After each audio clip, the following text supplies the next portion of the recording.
Mga kwento ni Felmo.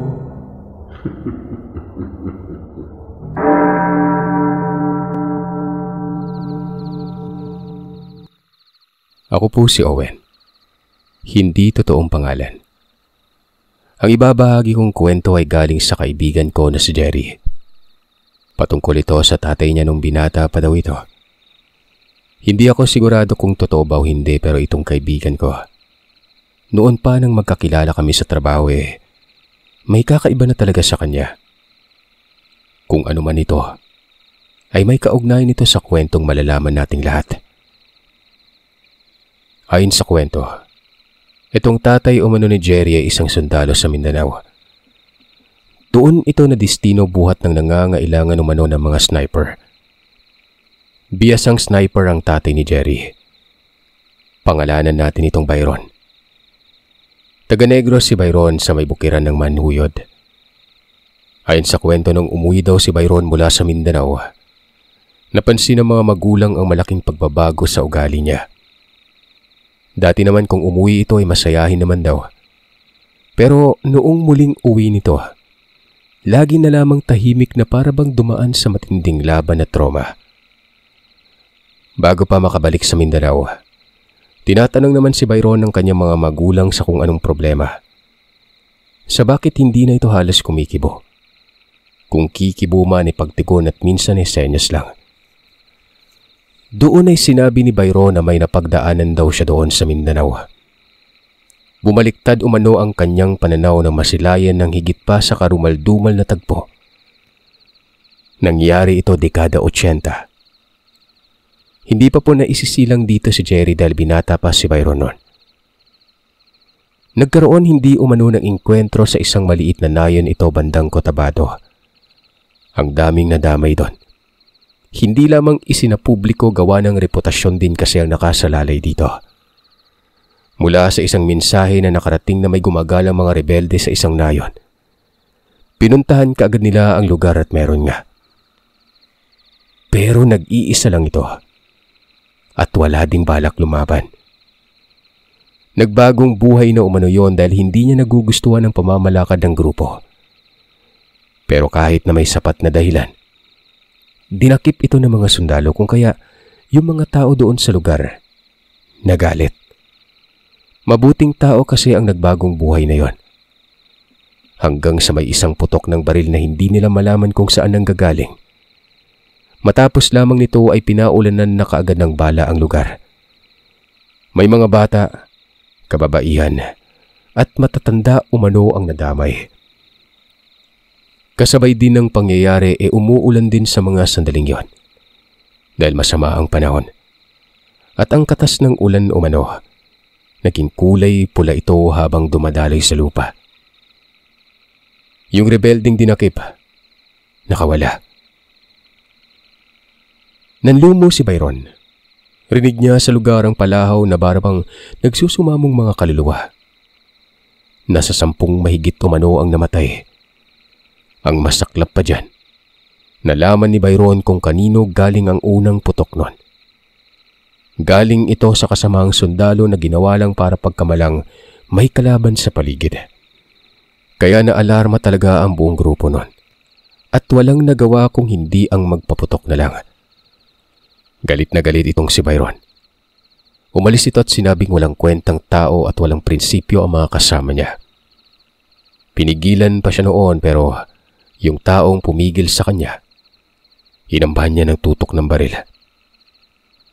Naglakad si Byron sa gubat. Tinatahak niya ang landas kung saan ito ang direksyon ng tumakas na rebelde. At ang lugar na ito, yun din ang kilalang lugar na pinamumugaran ng mga sangkaterbang mga tumaliwas sa gobyerno. Wala daw siyang pakinon. Naiisip niya ang mga namatay. Kitang-kita niya ang mga ito habang tinatamaan ng mga bala at sinasabi pang maawa daw sa kanila. Ang pinakamasakit doon ay yung babaeng may sanggol pang dala. Tapos yung matanda na nakatitig lang sa bintana nun. Tinutukan ng baril sa ulo at pinaputukan. Para bang pumapatay lamang ng kung anong hayop. Nagdilim talaga ang paningin ni Byron noon. Hinubad ni Byron ang kanyang uniforme. Naiintindihan niya ang pagiging sundalo.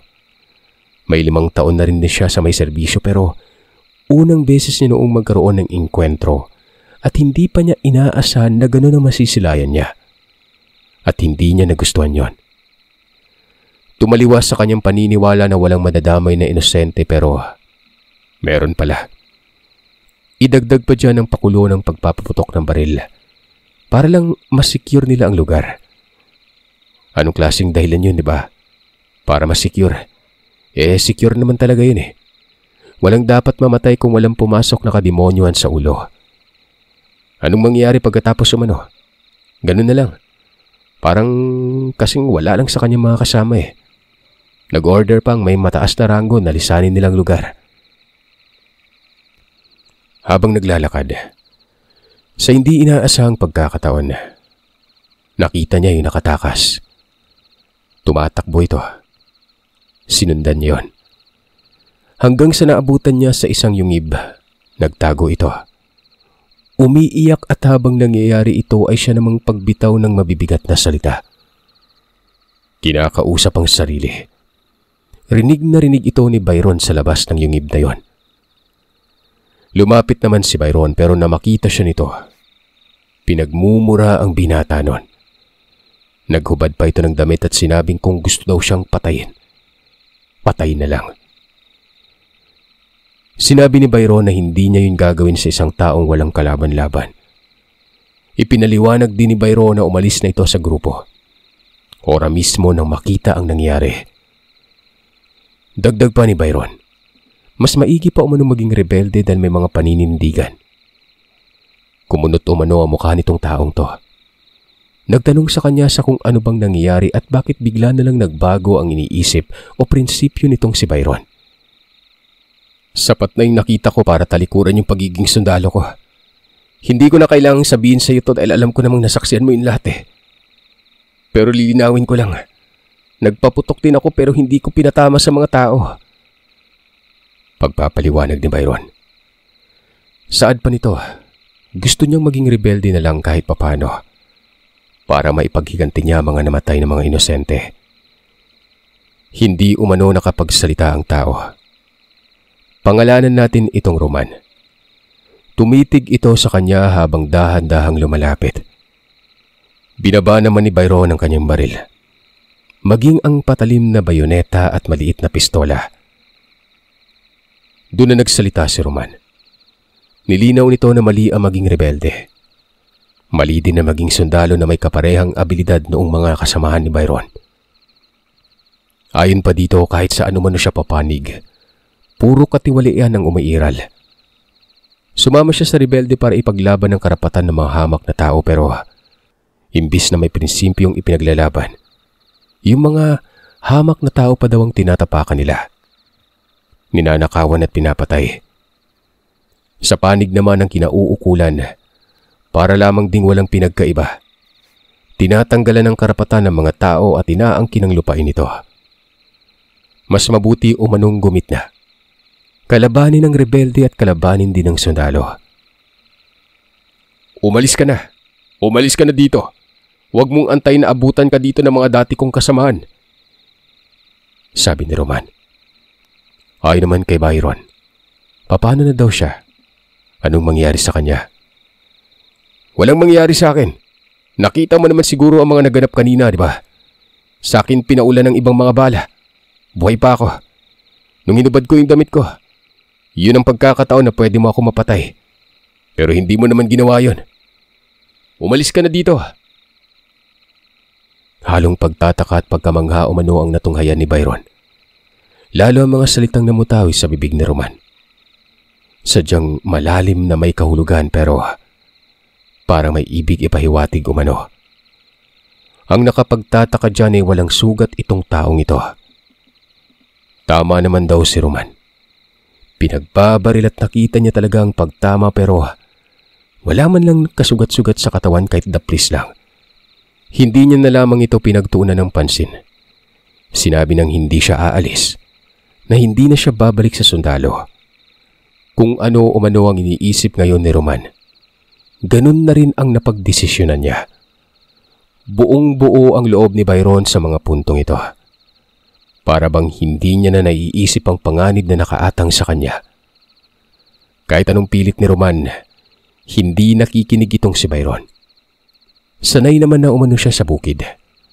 Walang problema sa kanya ang manirahan dito. Hindi katagalan ay nagkasundo ang dalawa. Kung ganoon naman ang gusto ni Byron, magtayo na lamang daw sila ng bagong grupo. Yung may tamang paninindigan at prinsipyo. Parang maganda pakinggan pero kung tutuusin, mahirap umano na hakbang. Pero sumang-ayon si Byron. Ay na nga ang nangyari. Naglilibot-libot lang sila sa lugar. Tumatambay at kinakausap ang mga tao. Lalo na yung galit sa mga rebelde at sa mga sundalo nun. Meron silang nahimok na 4. Kapwa mga binata mga ito. Pero may sapat na ang katawan at kamalayan para umintindi ng tama at mali. Ang naging problema nila noon ay kung saan sila kukuha ng mga supply na baril. Wala namang sumusuporta sa kanila. Maliban na lamang sa sariling sikap nila noon. Hanggang sa nakaisip ng paraan itong si Roman. Ayon dito, kukunin daw nila ang mga baril noon ng mga rebelde. Pero halos lahat ay tumutol. Bukod kasi sa hindi nila alam sa kung saan nakatoka ang mga ito, ay wala din silang malalakas na kalibre ng baril noon. Ang mga daladala nila, paltik, lumang garand. Ang may matinulang na baril noon ay si Roman at si Byron. Sinabi ni Roman na walang ibang kikilos kundi siya lang mag-isa. Kaya niya umanong kupitan ng mga baril ang kalaban. At alam na alam niya sa kung saan ito namumugad ngayon. Lalo na yung nanulis sa isang bahay noon kamakailan. Dati niya umano itong kasamahan. Wala namang naging reaksyon ng mga baguhan. Lalo na ang magkapatid noon ng pangalanan nating sila Bolo at Dagal. Habang yung dalawa pang kasama, si Ismael at Hermo. Magpinsan naman ng mga ito. Kinausap ni Byron si Roman. Ano man ang gagawin niya? Magpapatiwakal ba umano itong si Roman? Hindi siya papayag na kikilos na lamang mag-isa si Roman noon. Pero giniit ni Roman na kayang-kaya niya ang gagawin niya. Naisipin na lamang umano ni Byron na may sapagkademonyo kung gumalaw si Roman. Malinaw naman sa paniniwala ni Byron na may katangian nga ito. Iniisip niya dahil baka may taglay itong tangan. Kahit walang nabanggit sa kanya si Roman pero hindi na kaila sa kanya ito. Dahil yun naman talagang uso noon sa mga rebelde. Depensa ito para hindi tablan kaagad ng mga bala. Huwag ka maging makasarili. Para saan ba itong tinatayo nating grupo, di ba? Para magkaisa. Sa ayaw at sa gusto mo, sasamahan kita. Sad ni Byron. Tumango si Roman. Pero pinaalalahanan niya si Byron na kung ano man daw ang kasanayan ni Byron sa larangan ng laban at pagiging sundalo. Wala daw silbi lahat yun. Lalo na kapag napapagitnaan ng napakaraming kalaban. Kaya wag na wag daw itong lalayo sa kanya. Kung saan daw siya dadaan ay doon din dadaan si Byron. Hapon daw yun. Lingay na ang araw. Tumawid sila ng ilang mga ilog noon bago pa sinabi ni Roman na malapit na sila sa lugar. Dito na rin nagmungkahi ito na walang ibang gagawin si Byron kung hindi ang masdan lamang kung saan tutungo si Roman. At susunod na si Byron dito. Matapos marinig ng binata ito ay tumangulang ito. Napakadilim nun. Pero parang kabisado ni Roman ang lugar. Alam na alam nito ang mahihirap na landas at alam na alam din ito kung saan mapanganib. Hanggang sa nakarating umano sila noon sa isang maliit na nayon. Naghudyat ng kamay itong si Roman at sinabing, pag-aralan umano muna ang lugar. Dito palang napagtanto ni Byron kung gaano katinik itong si Roman. Bunsod ng sinabi kasi ito na lahat umano ng nakikita ni Byron na tao. Kayang patumbahin ni Roman ng walang kahirap-hirap. Nagpakita pa umano ito ng halimbawa pero ang halimbawang yun na ang kabuang plano ni Roman. Mabilis itong gumapang at hinablot lang ang bantay na walang kamalay-malay. Walang kaalam-alam na meron palang kamatayang nakaatang sa kanya. Sobrang bilis na mga nangyari. Mahinang ungol lamang ang narinig ni Byron. Pagkatapos ay lumipat kaagad ng pwesto itong si Roman. At may isa na namang pinatumba. Hindi niya alam sa kung papanong paraan ito pinapatay. Ang dalang sandata lamang noon ni Roman ay ang pistola nito na kalibre 38. Pero walang pagputok na narinig si Byron. Kung kaya may ibang ginawa talaga itong si Roman noon. Naglalaro na sa diwa ng binata ang kung anong klaseng tangan meron itong si Roman. Dahil bukod sa matinik, napakabilis din kasi nito kumilos. Wala man lang siyang naitulong noon, maliban na lamang sa pag-spot sa mga naglalakad na bantay. Yun lang, nakatutok lamang ang baril niyang mahaba na walang scope.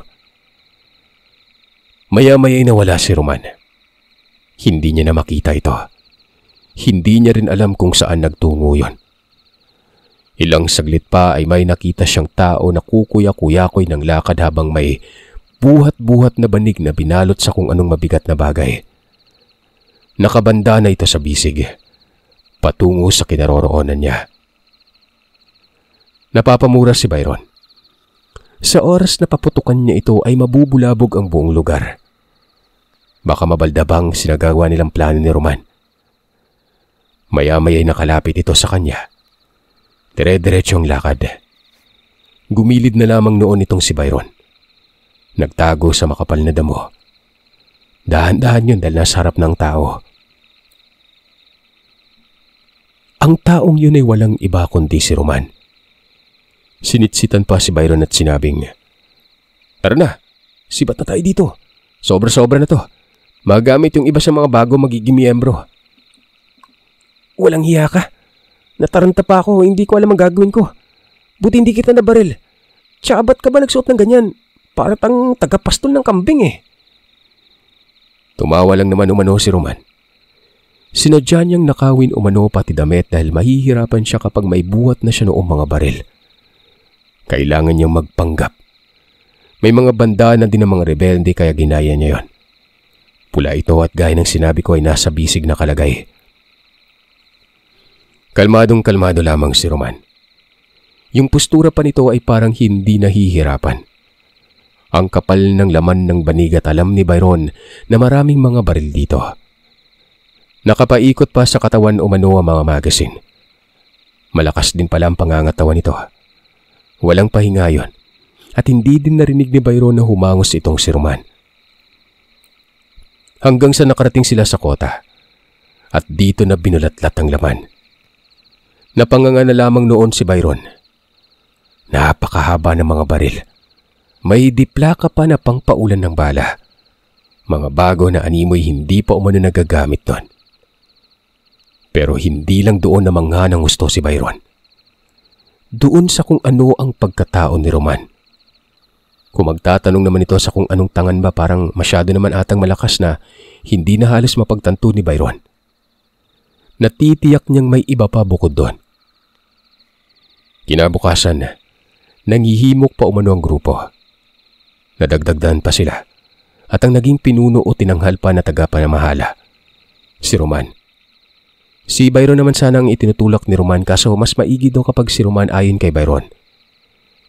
Walang nagawa si Roman pero sa kabila ng lahat ay pantay naman kung magturingan umano itong ng mga sakop. Ginawang kanang kamay si Byron. Kung saan daw tutungo si Roman dapat naroroon din ito. At ito mga kasama nila, huwag daw matatakot. Manalig lamang sa kanya dahil walang mangyayari umano sa mga ito.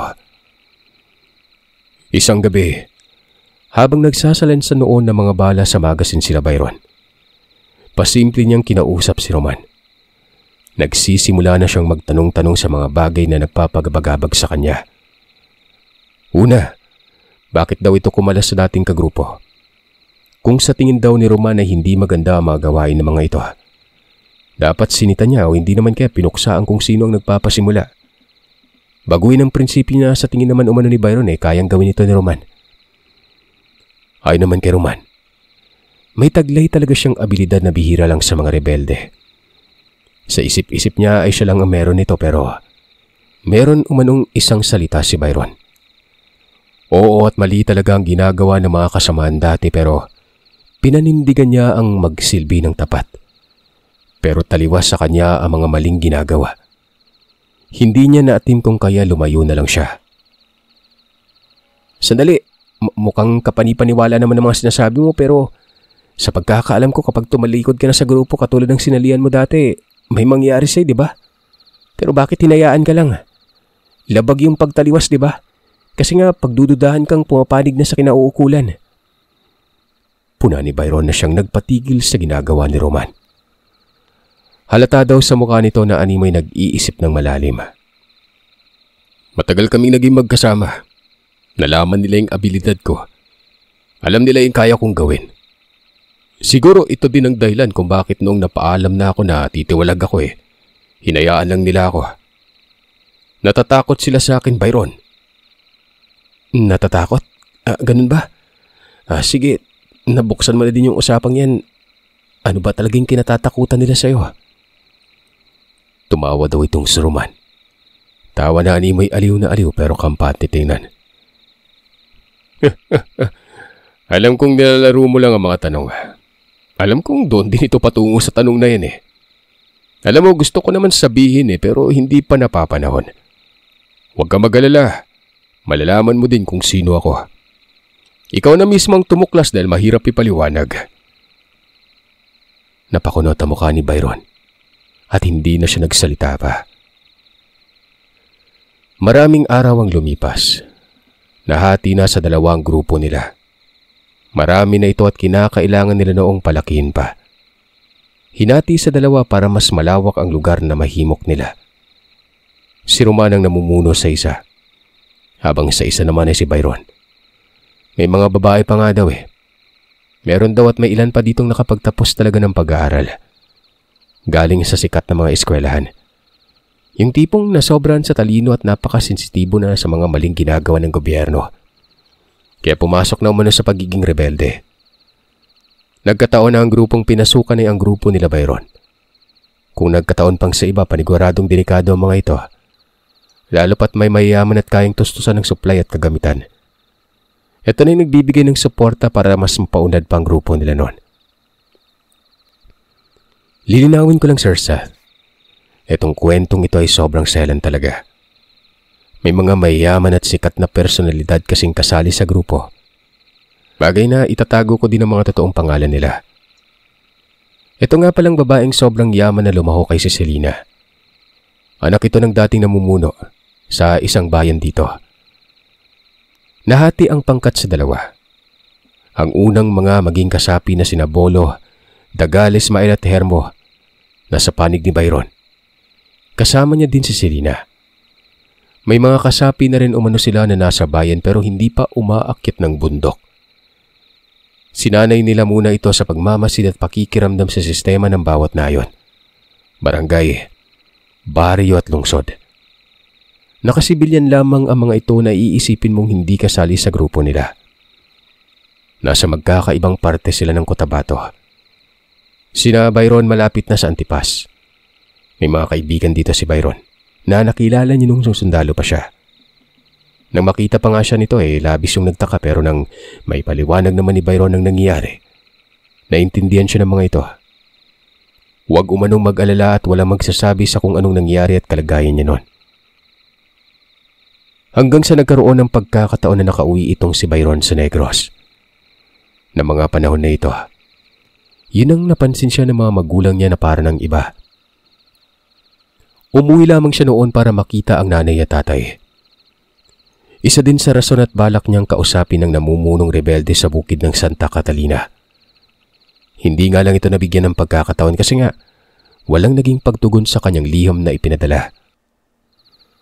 Bali ang mangyari kasi dapat kapag nakausap ni Byron ng mga ito, mas magiging malawak ang saklaw nila. Makikipagsundo sa mga rebelde sa Negros. Dahil nga ang mga ito ay mababait at may kaparehang prinsipyo. Yung tipong imbis na mapabigat tumutulong pa sa mga mamamayan. Pero ayun na nga, baka iniisip na espiya itong si Byron. Kaya hindi siya pinaunlakan. At dahil dito ay bumalik naman siya ng Mindanao, makalipas lamang ng 1 buwan. Nang makarating naman sa Mindanao, pansin niyang tila ang sigla ng grupo. Nadagdagan pa daw ito at may mga abogado na umanong lumahok pero piniling doon na lang sa mga bayan manatili. Yung tipong ito ang mga asset nila sa baba. Ang maganda umano sa itinayong grupo ay hindi pa sikat sa panahong yon, kaya't wala pa ang atensyon ng mga kinauukulan sa kanila. Isang beses lang sa isang buwan sila nagkikita ni Roman. May nakatalaga na lugar kung saan sila magkikita sa loob ng isang buwan. Minsan ang nauuna ang grupo nila Roman. Kung minsan naman ay nauuna ng 2 araw ang grupo nila Byron. Sa kabutihang palad ay umabot na lamang daw yun ng taon na wala naman umanong inkwentro. Katunayan may ilang mga sundalo na silang naging kaibigan. Yung mga sakop ng namumunong may mabuting loob at hindi tiwali. May lugar nga na hinahayaan lang silang manatili. Yung dating mga kasama ni Byron, nasibak umano ang karamihan sa mga ito. Siguro, may ginawa na namang kalokohan. Pero hindi sa lahat ng pagkakataon, Sir Seth. Walang banta. Itong si Byron nakainkwentro ang dating kagrupo ni Roman. Nangyari ito nung tumokas sila ng Bukidnon. Hindi nila inaasahan yon. Nasa isang nayon kasi sila Byron noon at tumutulong ito sa mga magsasaka. Isang linggo silang nakatoka doon. Nagtanim, umalalay sa buhay. Binigyan pa ng pera at sako-sakong pataba sa taniman ng mamamayan dito. Ginawa nila ito dahil nga plano nilang gawing uwian ng lugar. Wala namang naging problema sa mga residente ron gawa ng sobrang bait talaga nila Byron. Hindi lang isang beses sila dumadalaw dito. Maraming beses na. At may pagkakataon pang may dala silang mga gamot at mga bitamina para sa mga bata nun. Biro mo, nakakaawa daw ang lugar. Para bang hindi nadayo ng politiko. Walang matinong kalsada. Bahain, walang kuryente. Malayo sa eskwelahan at kabiasnan. Na kung susumahin umano ay para nang lumalabas na katutubo ang mga nakatira doon. Ang diskarte nila sa lugar ay walang armas na makikita. Nagpakilala sila mga rebelde na may mabuting hangarin. Yung totoong prinsipyo na pagkakaroon ng karapatan ang hinahawakan nila noon. Yung mga armas nila ay nakakubli lamang sa liblib. May tagabantay, taga-abiso. May mga gumagala din sa lugar para alamin kung may banta ba. Sa oras na may kakaiba ay sisibat lamang sila. Pero kapag naipit, lalaban sila ng patayan. Nakapuslit sila noon sa isang banda kung saan ginawan nila ng bahay. Isang palapag lamang ito na parehaba. Bodega nila at imbakan ito ng mga gamit at makakain. Lalo pa sa mga babae. Kasi nga may mga personal ito na kinakailangan ng lugar para maging pribado. May mga nagkalat pang kambing na kung saan binili nila ito sa mga nadadaan ng nayo noon. Nasa tabi lamang daw ito ng ilog. Ang bilang nila noon nasa lampas 20. Ang ilan kasi pinababa ng bayan para makapamili ng pangkonsumo. Etong si Selena, nakakita ng taong pasipat-sipat sa kabilang parte ng ilog. Nakasombrero ng dibanig. Nakapantalon at nakabanda ng itimang noo. Casual lamang na aakalain mong residente lang din sa lugar. Hindi naman kasi sila naalarma kaagad nun at sa pagkakataong ito, walang ni isa sa kanila ang may hawak na baril. Yung mga baril nakalapag sa lupa para hindi ito makita mula sa malayo. Pero nakatapat naman ito sa kung sino ang nagmamay-ari ng mga baril na yon. Bumalik umano sa liblib ang nakita nilang tao. Lalaki ito. Ilang saglit pa ay dumami daw yon na para bang dadaan sa lugar. Nakita nila na may bitbit na mahabang baril. Tinanaw na maigi ni Byron at baka sila Roman umano ito. Pero hindi. Dahil kadalasan sa mga yon lalaki at para bang mga bandito. Nakatabon kasi ng tela ang mukha sa ilan sa mga ito. Saktong-sakto talaga na dadaan din ito sa kanilang kinaroroonan. Kung kaya naman nagudyat na si Byron ay handa ang sarili. Isa-isa nilang pinagdadampot ang mga armas. Kahit mas marami ang kalaban pero hindi sila natinag nun. Sa oras umano na may gawin ng mga ito, magkakasubukan. Pabor sa kanila dahil kapag nakatawid na ng ilog ay aakyat pa ito. Nasa taas kasi sila banda at nakikita nilang lahat. Walang matataguan kaya parang magpa-practice lamang daw sila noon. Pero wala naman umanong ginawa nung matapat na sa kanilang kinaroroonan. Nagkatitigan lang hanggang sa may umabante ng lakad at nagpakilala. Ito na yung mga sandaling napagtanto niya na dating mga kasamahan yun ni Roman. Ang pinuno nito ay itago natin sa pangalang Rene. Matangkad na tao. Malamlam ang mga mata na animoy adik. Panay pasipat yon sa mga kababaihan na nakasilip sa bintana. Dadaan lang kami mga kaibigan. Sino bang namumuno dito? Sumabat naman si Byron na siya. Ayon dito, walang problema kung dadaan lang. Basta daan lang talaga. Medyo mainit na daw ang ulo ni Byron. Animoy may kung anong gagawin kasi itong si Ernie. Umabante ng lakad at tinitigan sila isa-isa tapos doon mga babae naman. Nagsenyas pa ito ng dila na parang manyakis. Panindigan mo yung mga sinabi mo. Daan lang. O may sadya ka. Huwag ka magkakamaling kumilos ng hindi ko magugustuhan. Dahil kahit marami kayo, makikipagtablahan naman kami. Tumawa daw itong si Erne. Tinuro ang daliri ang noo ng binata. Papalag pa nga sana noon si Selena kaso hinila ito ni Bolo at Dagal. Daan lang, yun naman ang narinig mo sa akin, di ba? Pero kapag bumalik kami dito ay may sadya na kami dyan. Amoy mga gatas pa kayo ah. Hoy bata, tandaan mo ang mga sinabi ko ah. Na kapag bumalik kami may sadya na. Mamaya siguro, bukas o hindi naman kaya sa makalawa. Malay nyo habang natutulog kayo ay nagpapaulan na kami ng bala. Tara na.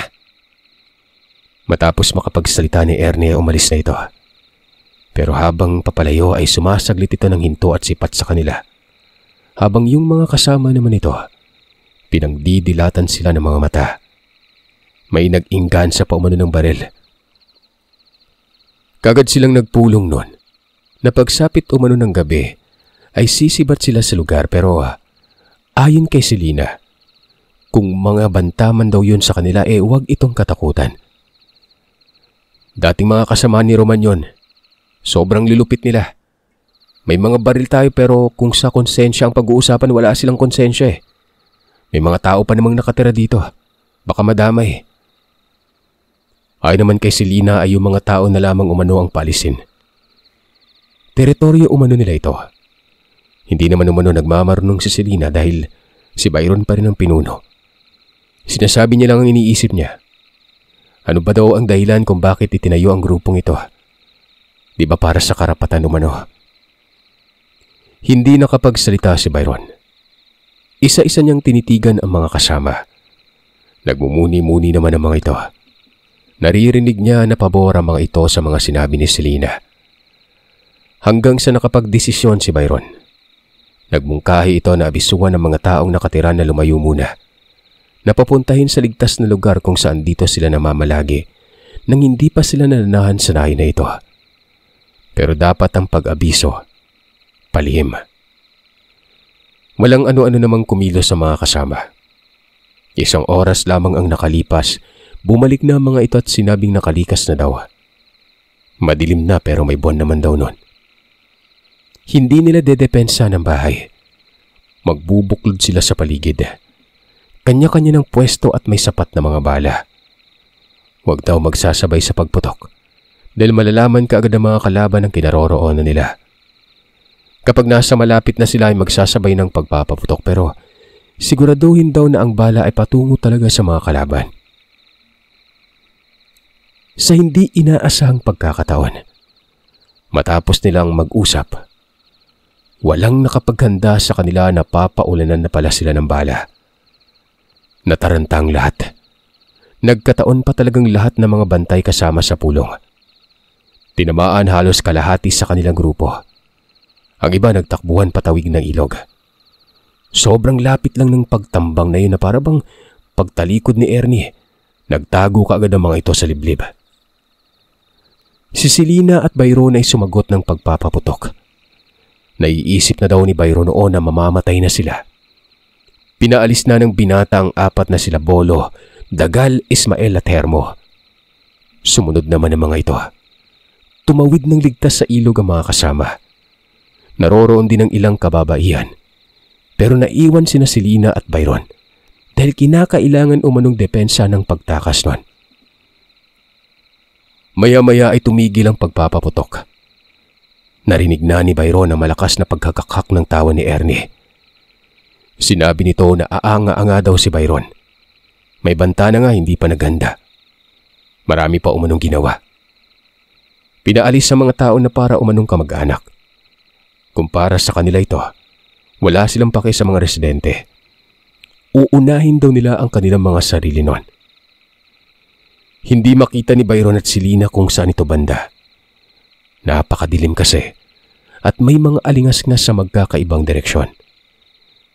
Merong buwan pero limitado ang kanilang natatanaw. Mabuti sana kung nasa kanlulang parte ito dahil may ilaw daw silang nilagay doon. Petromax yun. Pero tila sobrang talino ng mga kalaban eh. Alam na alam kung anong mga gagawin. Hindi nila namalayan na may gumagapang na pala sa kanilang likuran. Tinutukan sila ng baril sa ulo. 3 ang nasa likod. Walang nagawa sila Byron noon kung hindi ang itaas na lang ang mga kamay. Ginapos silang 2. Ilang mga sandali, nagpakita si Ernie. Doon ito dumaan sa may ilaw.